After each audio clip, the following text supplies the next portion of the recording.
नमस्कार दोस्तों, स्वागत है आपका अपने यूट्यूब चैनल हिंदी जी पर। आज हम बात करने वाले हैं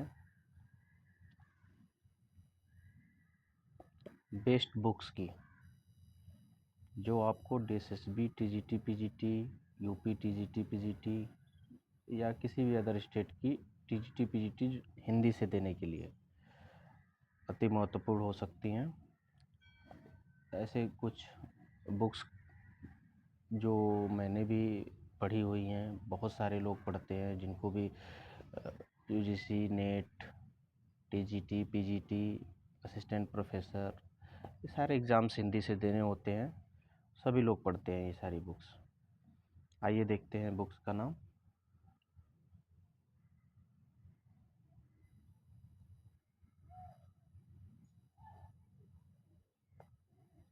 सबसे पहली बुक है हमारी आचार्य रामचंद्र शुक्ल जी की हिंदी साहित्य का इतिहास।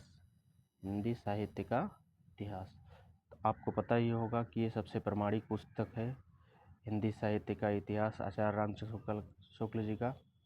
ये 1929 में लिखी गई थी, तब से अब तक 1929 में लिखी गई। 1940 में फिर इसका दूसरा संशोधित संस्करण आया। तब से लेकर के अब तक शुक्ल जी का इतिहास सारे साहित्य इतिहास लेखकों के लिए बेस लाइन का काम करते हुए आ रहा है। सारी परीक्षाओं में जहाँ कहीं विवाद होता है, वहाँ शुक्ल जी के इतिहास से ही ज़्यादातर प्रामाणिकता सिद्ध की जाती है किसी भी प्रश्न की। इसके बाद में भी इस समय जो है नए ट्रेंड में थोड़ा बच्चन सिंह का जो हिंदी साहित्य का दूसरा इतिहास है, और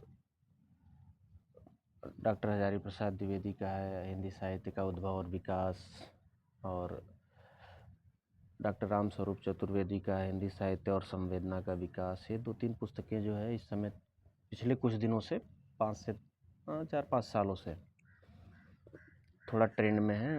उनसे भी प्रश्न पूछे जाने लगे हैं। और एक बच्चन सिंह को अगर हम छोड़ दें तो बाकी सभी लोग लगभग शुक्ल जी से सहमत होकर के चलते हैं। बच्चन सिंह ने जो अपना दूसरा इतिहास लिखा है उसमें थोड़ा सा चीज़ें वेरी करती हैं शुक्ल जी के इतिहास से, क्योंकि ये काफ़ी पुराना इतिहास है। और एक सबसे महत्वपूर्ण बात मैं आपको और बता दूं, अगर आप वन लाइनर फॉर्मेट में तथ्यों के रूप में बहुत ज़्यादा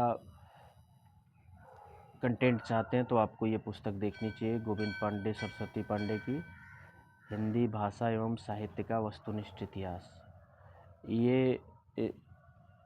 ये पुस्तक चाहे यूजीसी नेट के लिए कह दीजिए, यूजीसी नेट के लिए, चाहे टीजीटी के लिए, चाहे पीजीटी के लिए, सबके लिए रामबाण है, क्योंकि इसमें तथ्यों का गजब संकलन है।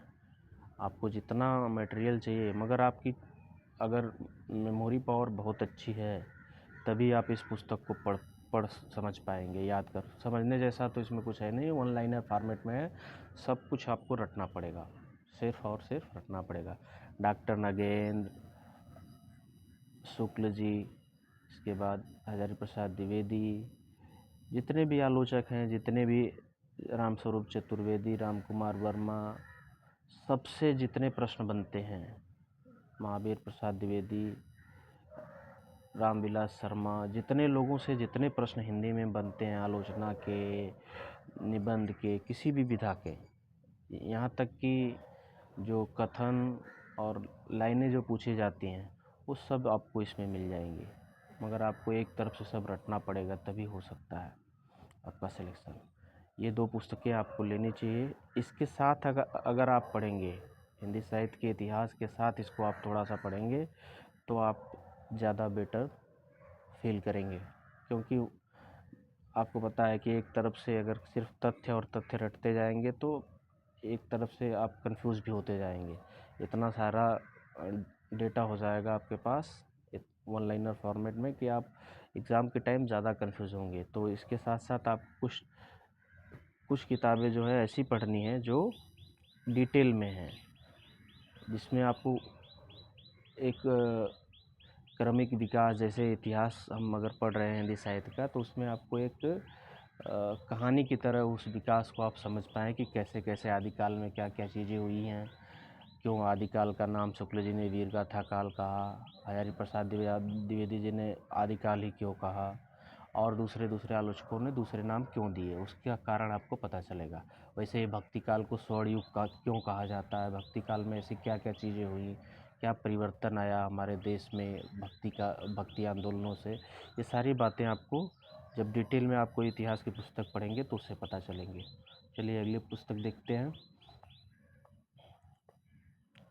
अगली पुस्तक ली है मैंने सामान्य हिंदी, लुसेंट की सामान्य हिंदी। आपको वनडे एग्ज़ाम्स कोई से भी देने हों, इंक्लूडिंग टीजीटी पीजीटी, जिसमें कॉमन पेपर भी आता है व्याकरण का, वैसे भी व्याकरण पूछी जाती है, और भी बहुत सारे फैक्चुअल क्वेश्चन आते हैं, फैक्ट्स पूछे जाते हैं हिंदी साहित्य से, हिंदी व्याकरण से, हिंदी काव्यशास्त्र से। उन सब के लिए जो है सामान्य हिंदी आपको पढ़नी चाहिए लुसेंट की, जो कि बहुत अच्छी पुस्तक है। देखिए, किसी भी पुस्तक के 100% शुद्ध होने की कोई गारंटी नहीं है। 0.1% मान लीजिए आप, 0.1% मिस्टेक आपको हर पुस्तक में कहीं ना कहीं देखने को मिलेगी, चाहे वो शुक्ल जी की हो, चाहे लुसेंट हो, क्योंकि 100% जैसी कोई चीज़ नहीं होती है। 100% जैसी कोई चीज़ नहीं होती है। प्रिंटिंग मिस्टेक और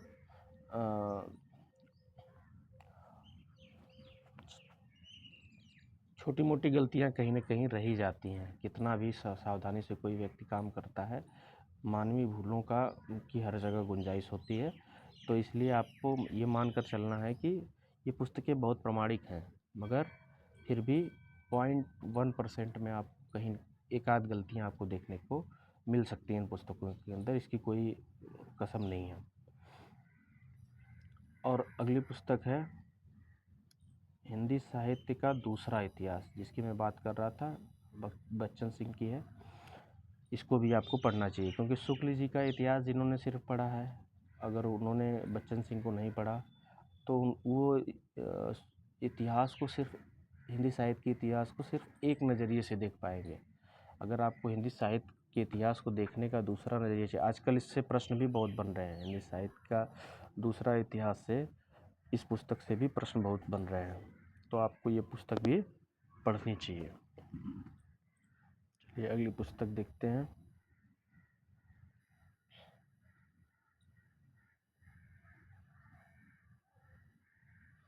हिंदी साहित्य और संवेदना का विकास, इससे भी आजकल प्रश्न बन रहे हैं हमारे हिंदी में। टीजीटी पीजीटी में रामस्वरूप चतुर्वेदी जी की पुस्तक है, इसको भी आपको एक बार पढ़ ज़रूर लेना चाहिए, ये भी बहुत अच्छी पुस्तक है। और हजारी प्रसाद द्विवेदी जी की हिंदी साहित्य उद्भव और विकास, ये भी बहुत अच्छी किताब है, इसको भी आपको पढ़ना चाहिए।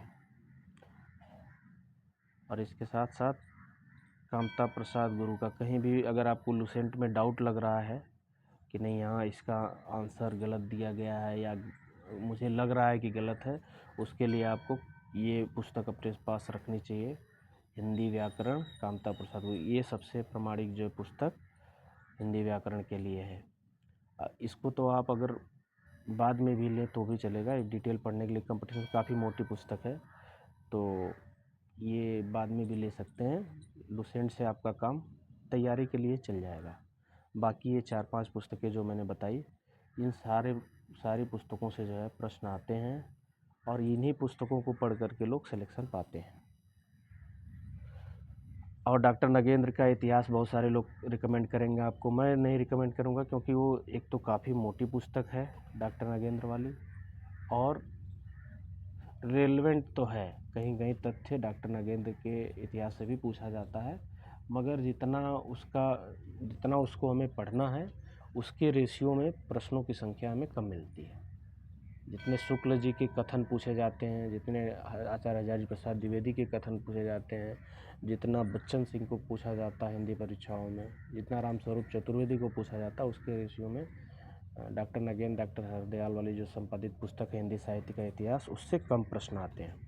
वीडियो काफ़ी लंबी हो जाएगी, इसके लिए मैं, अगर आपको टीजीटी पीजीटी किसी भी सब्जेक्ट के लिए स्पेसिफिक सिलेबस वाइज वीडियोस चाहिए, अगर आपको लग रहा है कि इस पर वीडियो बनानी चाहिए, तो मैं आप इस वीडियो में कमेंट करिएगा, मैं कोशिश करूँगा कि आपको उस पर वीडियो बना करके दे दूँ। क्योंकि देखिए पीजीटी का सिलेबस पता ही है कि स्टेट वाइज अलग अलग है, डीएसएसबी का अलग है, यूपी का अलग है ना। तो सबके सिलेबस में अलग अलग कवि, अलग अलग रचनाएं लगे हुए हैं, अलग अलग पुस्तकें लगी हुई हैं, नाटक, उपन्यास। तो इस पर काम करने के लिए आपको बताना होगा कि आपको किस स्टेट के लिए तैयारी करनी है, तो मैं उसके अकॉर्डिंग मैं आपको प्रोवाइड करा दूंगा इन्फॉर्मेशंस, ठीक है। और एक बात और ध्यान रखना है आपको, किताबें लेते समय जो भी किताब लीजिएगा बिल्कुल लेटेस्ट जो एडिशन होगा वही लीजिएगा, क्योंकि जो पिछली गलतियां होती हैं वो नए संस्करण में सुधार दी जाती हैं अक्सर, ठीक है। जो भी पुस्तक लीजिएगा लेटेस्ट एडिशन लीजिएगा, जो सबसे नया संस्करण होगा वही लेना है आपको। चलिए,